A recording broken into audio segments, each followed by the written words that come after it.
হাজার হাজার লক্ষ লক্ষ স্টুডেন্ট আমেরিকায় আসছে পড়তে। সো তাদের তো এটা একটা বিজনেস। যদি এতটাই সহজ হতো যে স্টুডেন্ট লোন নিয়ে পড়া যেত, তাহলে আমেরিকায় যারা আসছেন তারা সবাই কিন্তু এসে এক সেমিস্টারের টাকা দিয়ে তারপর স্টুডেন্ট লোন নিয়ে পড়াশোনা করত। ধরুন আপনি যেই ভদ্রলোক এই ভিডিওটা করেছেন, আমি ধরে নেই ওনার ইউনিভার্সিটিতেই সেই লোন প্রোগ্রাম আছে, এবং এটাও পজিটিভলি ধরে নেই যে আপনি নিজেও হয়তো পেয়েছেন $10,000 বা $20,000।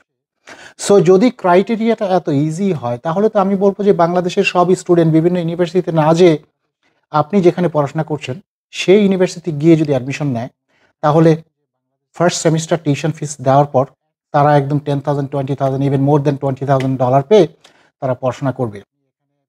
বাংলাদেশ থেকে আমেরিকায় স্টুডেন্ট ভিসায় এসে কিভাবে লোন নিয়ে পড়াশোনা করবেন, সেটি একটা ভিডিও দেখলাম। বাংলাদেশের এক F1 স্টুডেন্ট উনি ভিডিওটি করেছেন এবং সেখানে বলেছেন যে বাংলাদেশ থেকে মাত্র এক সেমিস্টারের টিউশন ফি নিয়ে এসে তারপর কিভাবে আপনি এখানে ইউনিভার্সিটি থেকে স্টুডেন্ট লোন নিয়ে পড়াশোনা করবেন এবং কিভাবে ক্রেডিট কার্ড করবেন। তো সেটার একটা ভিডিও দেখলাম। তো যেটা হয়েছে এই ভিডিওতে আমার কাছে মনে হয়েছে যে একটা হিউজ ইনফরমেশন গ্যাপ। এই ভিডিওটা যিনি করেছেন তার নাম আমি বলছি না, কারণ F1 স্টুডেন্ট হিসেবে সেখানে কিছু লিগ্যাল অব্লিগেশন থাকতে পারে। স্টুডেন্ট হিসেবে এসে কিভাবে লোন নিয়ে পড়াশোনা করবেন সেটি সম্পর্কে যে ইনফরমেশন দিয়েছে, এবং এই ইনফরমেশন নিয়ে অনেকে মিসগাইডেড হতে পারেন এবং খুবই জেনারেলাইজ একটা ইনফরমেশন দেওয়া হয়েছে।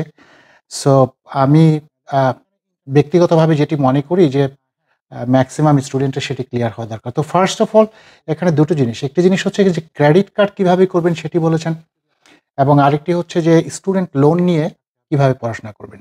এখানে এসে মাত্র এক সেমিস্টারের টাকা দিয়ে তারপর লোন নিয়ে পড়বেন, সেটি যেটি উনি বলেছেন যে আমেরিকার ইউনিভার্সিটিগুলোতে বিভিন্ন লোন প্রোগ্রাম আছে। হ্যাঁ, সব ইউনিভার্সিটিতে না, কিছু ইউনিভার্সিটিতে কিছু লোন প্রোগ্রাম আছে। তো উনি বলেছেন যে এক সেমিস্টারের টাকা দিয়ে তারপর আপনি লোনের জন্য অ্যাপ্লাই করে এবং সেই লোন 10,000, 20,000, ইভেন মোর দ্যান 20,000 সেটি পাওয়া যায়, এবং সেটি দিয়ে আপনি পড়াশোনা করতে পারেন এবং পরবর্তীতে আস্তে আস্তে পে করবেন।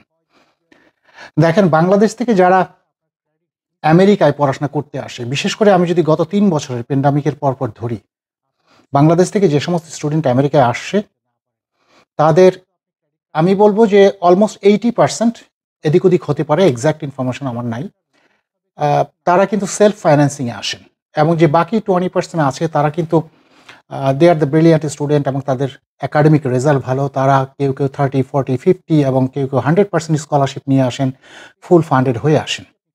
তাদের ব্যাপারটা আলাদা। যারা স্কলারশিপ পায়, যারা ফুল ফান্ডেড হয়, তাদের তো লোনের কোনো দরকার হয় না, তারা সেখান থেকেই করতে পারে। প্লাস যেহেতু তারা ভালো স্টুডেন্ট, তারা যেটা হয় টিচার্স অ্যাসিস্ট্যান্ট বা রিসার্চ অ্যাসিস্ট্যান্ট সেখানে কাজ করেও একটা ভালো মানি মেক করতে পারে। তো যারা সেলফ ফাইন্যান্সিংয়ে আসেন তারা কিন্তু আমেরিকার বিভিন্ন প্রাইভেট ইউনিভার্সিটি অথবা পাবলিক ইউনিভার্সিটিতে আসেন, এবং আমেরিকার এই সমস্ত প্রাইভেট এবং পাবলিক ইউনিভার্সিটির তাদের ইনকামের একটা বড় জায়গা হচ্ছে যারা সেলফ ফাইন্যান্সিংয়ে আসেন। তা এখন আমার প্রশ্ন হচ্ছে যে হাজার হাজার লক্ষ লক্ষ স্টুডেন্ট আমেরিকায় আসছে পড়তে। সো তাদের তো এটা একটা বিজনেস। যদি এতটাই সহজ হতো যে স্টুডেন্ট লোন নিয়ে পড়া যেত, তাহলে আমেরিকায় যারা আসছেন তারা সবাই কিন্তু এসে এক সেমিস্টারের টাকা দিয়ে তারপর স্টুডেন্ট লোন নিয়ে পড়াশোনা করত। বাস্তবে কি এটা হচ্ছে? এটা সম্ভব? This is absolutely impossible. But যেটি হচ্ছে, হ্যাঁ, কিছু কিছু ইউনিভার্সিটিতে, সব ইউনিভার্সিটিতে না, স্টুডেন্ট লোন প্রোগ্রাম আছে, সেগুলোরও কিন্তু একটা ক্রাইটেরিয়া আছে।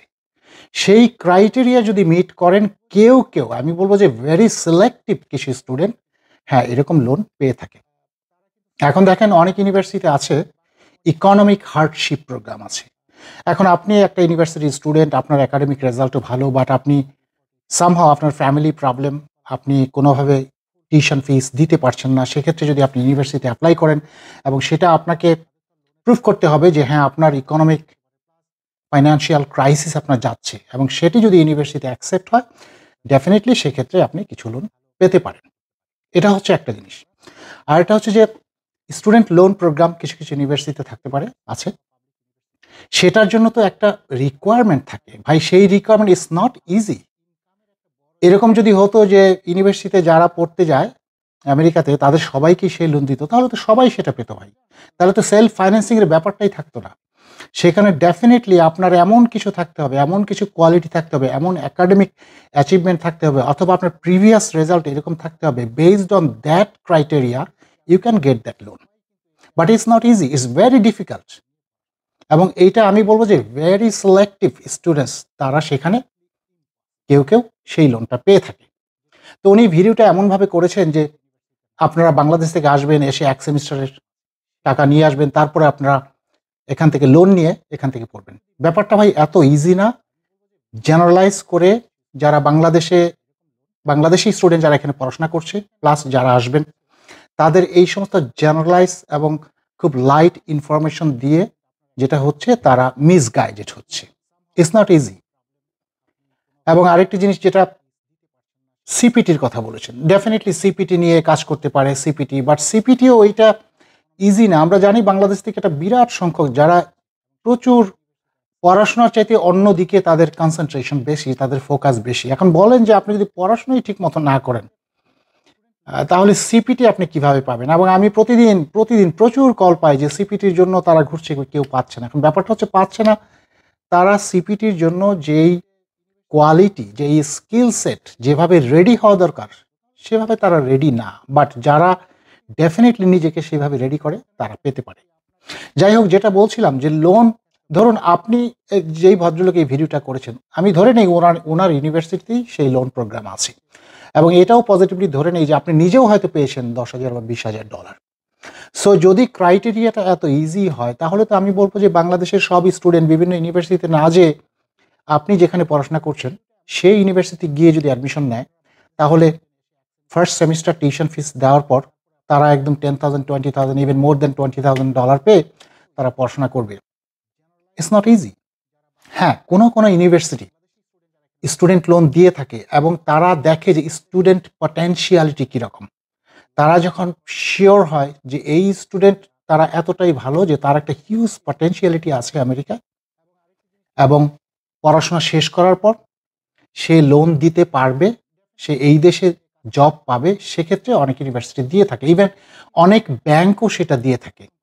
যদিও ব্যাংকের লোন ইজ ভেরি টাফ, কারণ আপনার যদি কো সাইনার না থাকে, ইউজুয়ালি ইন্টারন্যাশনাল স্টুডেন্ট হিসেবে আপনাকে ব্যাংক লোন দেওয়া হয় না।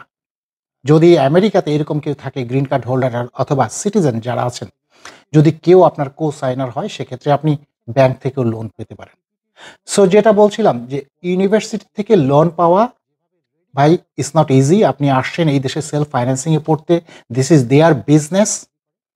হ্যাঁ, এবং এইটা কোনো ভাবার কারণ নাই যে সাধারণ ছাত্ররা দলে দলে যাবেন আর স্টুডেন্ট লোন পেয়ে যাবেন। Again it's very selective and there are definitely criteria, এবং যদি ওই ক্রাইটেরিয়া আপনি মিট করতে পারেন, অ্যান্ড ইটস ভেরি কম্পিটিটিভ।